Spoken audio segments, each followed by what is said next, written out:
Honorable assistant, j'ai le plaisir aujourd'hui de vous présenter la maladie de Kawasaki. Bien sûr, on va centrer sur l'attitude thérapeutique pratique en cas de maladie de Kawasaki.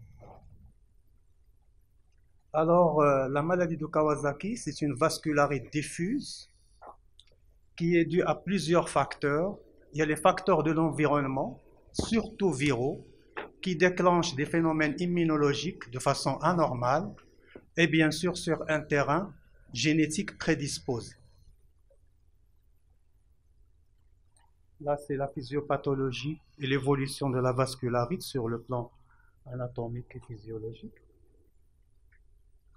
Concernant la maladie de Kawasaki, il devient de plus en plus connu par le monde pédiatrique. En effet, pendant les années 90, on n'avait même pas un cas par an. Et actuellement, vous voyez l'évolution à partir de 2002. On arrive maintenant entre 20 et 30 cas par an. Donc ça veut dire qu'il est de plus en plus connu et son incidence hospitalière a nettement augmenté. Alors, pour les éléments épidémiologiques, c'est classique, donc les garçons sont plus atteints que les filles. L'âge, c'est avant l'âge de 5 ans, surtout le nourrisson et le petit enfant. La prédominance des saisons hivernales, automne, et ça suppose le facteur infectieux déclenchant et le caractère épidémique parfois, surtout au Japon où la maladie a été décrite pour la première fois. Alors pour les signes, donc la fièvre elle est constante et vous voyez l'incidence des autres signes. Et parfois nous avons un tableau complet avec les critères de diagnostic complet, mais parfois on a des difficultés lorsqu'on a une fièvre avec quelques critères et le tableau est parfois difficile, parfois même avec des signes autres que les critères classiques digestifs, neurologiques ou autres, qui peuvent faire errer le diagnostic. Le syndrome inflammatoire, comme vous le savez, ne fait pas partie du diagnostic parce que le diagnostic est purement clinique, mais dans les formes incomplètes, un syndrome inflammatoire très important avec l'hyperplaquettose qui peut atteindre parfois des chiffres très importants qui dépassent parfois les 1 million est important pour faciliter un peu le diagnostic. La hantise de la maladie de Kawasaki, c'est l'atteinte cardiaque et notamment l'apparition d'anévrisme coronaire.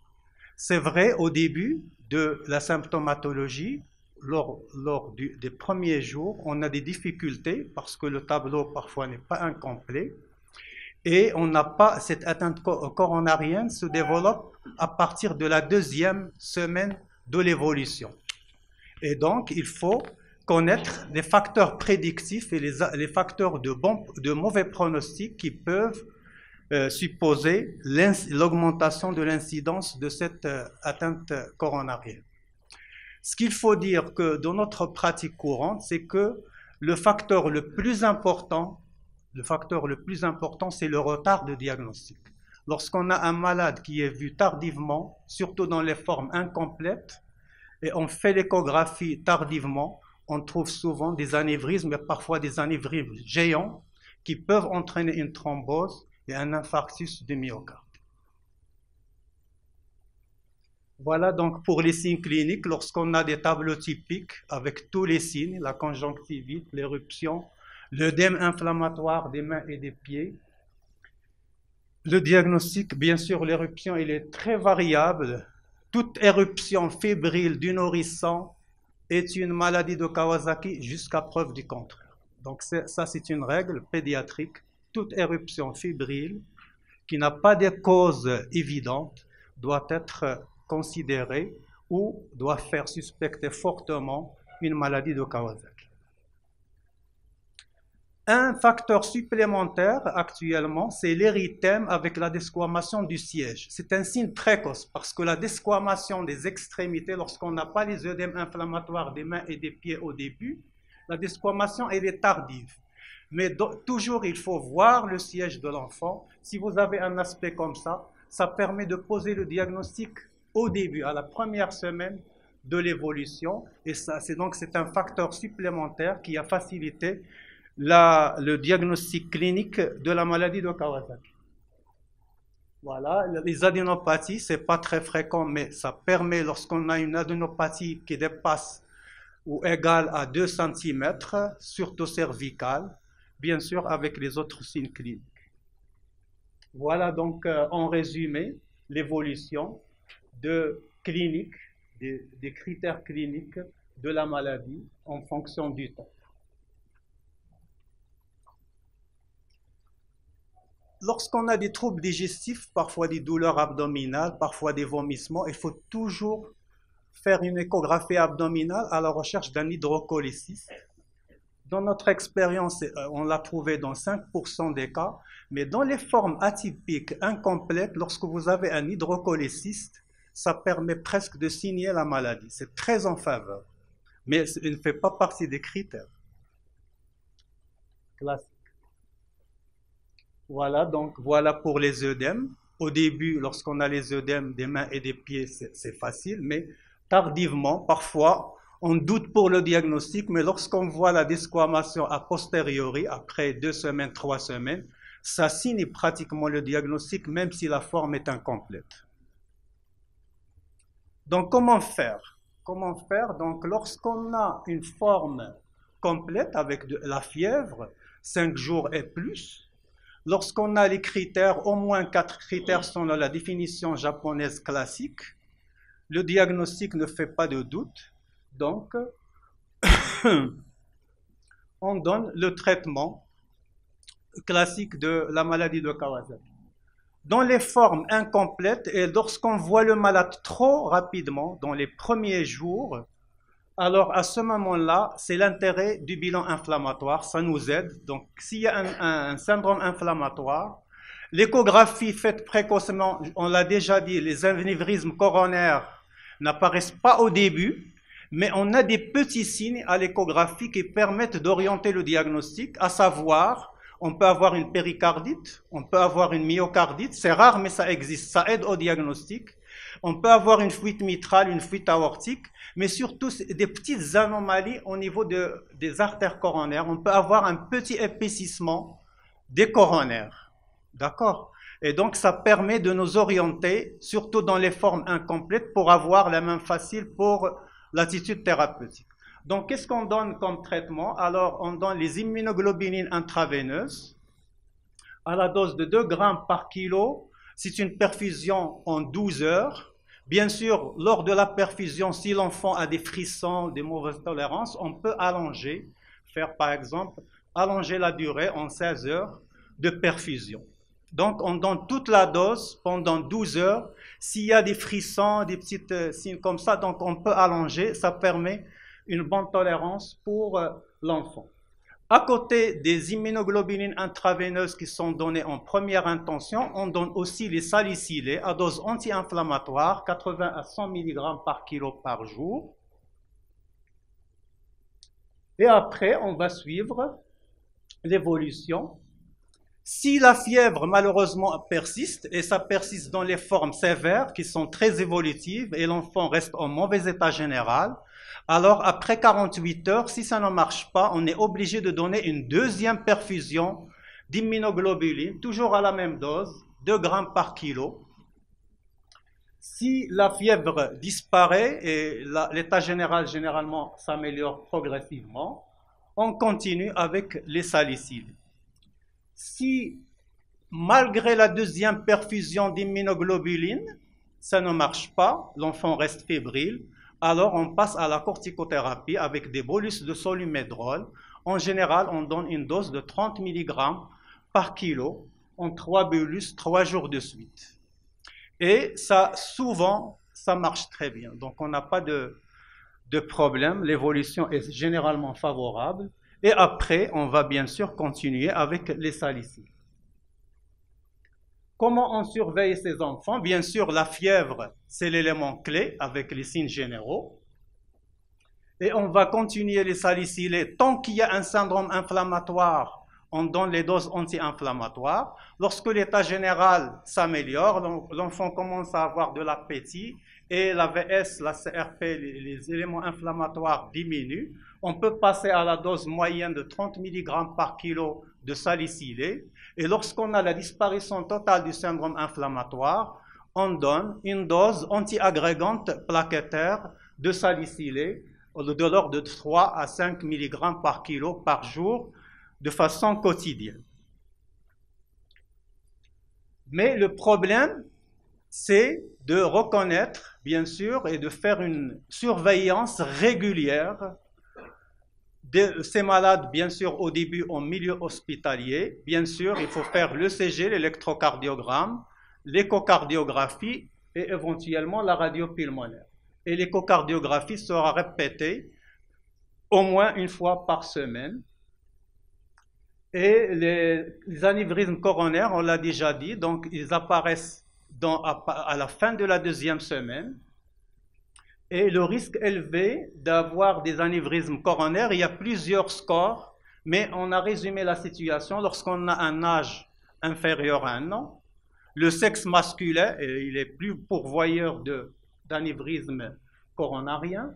Lorsqu'on a un syndrome inflammatoire très important et qui tarde à diminuer, mais bien sûr, on ne va pas attendre 30 jours pour dire qu'on va avoir, parce que la durée du syndrome inflammatoire, c'est un élément de pronostic. Mais le problème, c'est de dépister et de guetter ces anévrismes coronaires avant la disparition du syndrome inflammatoire. La mauvaise réponse aux immunoglobulines, c'est un élément important, et surtout dans notre contexte, le retard diagnostique. On a eu des cas, même des nourrissons de moins de 6 mois qui ont été traités et qui n'ont pas fait d'anévrisme coronaire parce qu'on a fait le maximum pour les surveiller et parfois on associe aussi bien les immunoglobulines, la corticothérapie, puis les salicylates à dose anti-inflammatoire avec des éléments de mauvais pronostic au début et l'évolution était favorable. Pourquoi? Parce qu'on a donné le traitement précocement, même avec des éléments de mauvais pronostic. Alors là, c'est un exemple d'enfant qui est venu tardivement au 30e jour. Il avait toujours des signes généraux et il avait toujours de la fièvre. Et lorsqu'on a fait l'échographie à son admission, on a trouvé des anévrismes géants qui ont nécessité même un traitement anticoagulant avec le reste du traitement. Et tant que le syndrome, là, il est venu tardivement à 30 jours, et vous savez très bien que pour les immunoglobulines, c'est pendant les 10 premiers jours, voire la première semaine, mais malgré tout, on a donné le tout. Donc on a donné les immunoglobulines et les anti-inflammatoires, et cet enfant, il est toujours suivi, ça fait plus de 10 ans, et l'évolution était favorable. Donc, toujours pour l'évolution, donc lorsqu'on n'a pas d'anévrisme coronaire, l'évolution est favorable.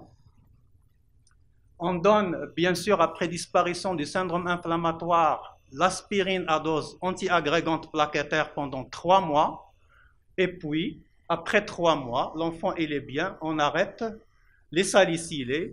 Et nous, malgré tout, il y a des auteurs qui préconisent l'arrêt de la consultation, mais nous, on continue à surveiller ces enfants parce qu'on n'a pas, surtout les études japonaises, ils parlent du venir à long terme de ces enfants. Donc nous, on garde les enfants en consultation et on fait un contrôle une fois par an.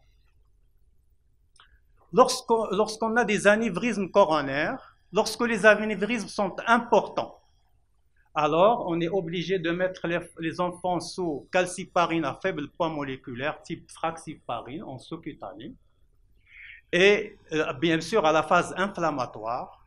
Et après la phase inflammatoire, on a le choix, soit entre un anticoagulant par voie orale, mais malheureusement, la surveillance de ces enfants sous anticoagulants, elle est difficile. Je sais qu'à l'étranger, on le fait, mais nous, on a des difficultés. Donc, lorsqu'on a essayé 2 anti-agrégants plaquettaires, salicylate et dipyridamole persantine, on a une très bonne évolution et on a suivi des enfants avec des anévrismes géants qui ont régressé progressivement, tout simplement avec 2 anti-agrégants plaquettaires. Lorsque les anévrismes sont moins de 6 mm, ce n'est pas géant, donc grade 2 ou grade 3, alors on garde les antiagrégants plaquettaires pendant longtemps jusqu'à la disparition des anévrismes coronaires. Là, c'est les complications tardives et l'intérêt des autres explorations en dehors de l'échographie, l'angioscanner, l'angio-IRM, lorsqu'on a des complications tardives avec des anévrismes qui posent parfois des problèmes thérapeutiques, soit des cathétérismes interventionnels ou chirurgicaux. Là, c'est un exemple d'enfant qui est décédé par, bien sûr, c'est la littérature. Heureusement, dans notre série, on n'a aucun décès, aucun infarctus, parce que les enfants sont très bien suivis. Et vous voyez, là, vous avez deux anévrismes de la coronaire droite. Là, on a le thrombus. Ça, c'est l'aorte qui est ouverte avec les coronaires qui sont anévrismaux, avec une thrombose. Et c'était un décès brutal pour une maladie de Kawasaki, c'était une mort subite. Donc si on fait l'autopsie pour les morts subites du nourrisson, chose qui n'est pas faite au Maroc, un nombre non négligeable de malades c'est des Kawasaki qui ne sont pas diagnostiqués. Là, c'est à long terme, après, vous voyez l'évolution, c'est un anévrisme proximal et qui s'est calcifié avec le temps. Et donc, un anévrisme ou des lésions, parfois histologiques, peuvent faire le lit de l'athérosclérose à l'âge adulte. Donc, c'est pour cela qu'il faut surveiller ces enfants. C'est un terrain d'athérosclérose. Voilà, donc, en conclusion, la maladie de Kawasaki, elle existe bien au Maroc. Elle est de mieux en mieux connue par les pédiatres. Le diagnostic précoce est très important, surtout lorsqu'on a des formes incomplètes. Donc, il faut s'aider par le syndrome inflammatoire et les autres critères et par l'échographie qui peut donner des petits signes au début pour donner un traitement précoce, surtout la perfusion d'immunoglobuline dans la première semaine qui permet de diminuer le risque d'anévrisme coronaire. Et surtout, il ne faut pas avoir de retard diagnostique. Chaque fois qu'on a une suspicion, il vaut mieux soit demander à notre avis, soit traiter si on est loin, traiter comme syndrome de Kawasaki si on n'a pas d'autres arguments lorsqu'on a une éruption fébrile du nourrisson. Alors, lorsqu'on a une résistance à la perfusion d'immunoglobuline après 2 perfusions, on peut donner les bolus de solimédrol. Et dans les anévrismes géants, c'est l'indication des anticoagulants pour éviter la thrombose à la phase inflammatoire.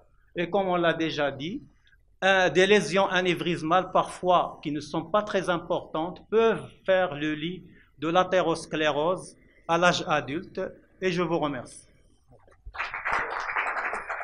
Merci.